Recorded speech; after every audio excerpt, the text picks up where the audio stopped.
Pemirsa, Wakil Wali Kota Makassar Fatmawati Rusti menerima kunjungan pimpinan Celebes Media Group di ruang rapat Balai Kota Makassar. Wali berharap peran media lokal hadir memberikan informasi aktual dan mengedukasi masyarakat.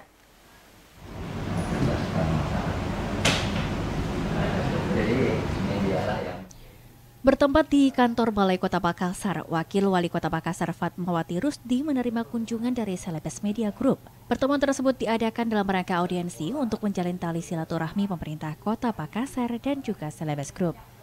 Dihadiri sejumlah pimpinan Celebes Media Group Andi Suruji dan peserta, Fatmawati didampingi oleh Kepala Dinas Kominfo dan Protokol menerima rombongan. Kami dari pemerintah Kota Makassar berharap bisa disupport untuk pemberitaan tersebut karena banyak program yang dilakukan oleh pemerintah Kota Makassar khususnya untuk penanganan COVID di Kota Makassar ini.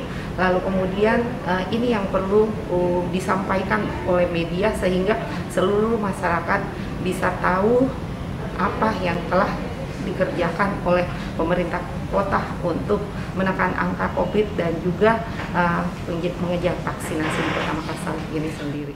Dengan adanya silaturahmi, Fatmawati berharap peran media lokal hadir memberikan informasi aktual dan mengedukasi masyarakat, khususnya terkait program yang dilakukan pemerintah kota pada penanganan COVID-19. Arti Jaho, Celebes TV.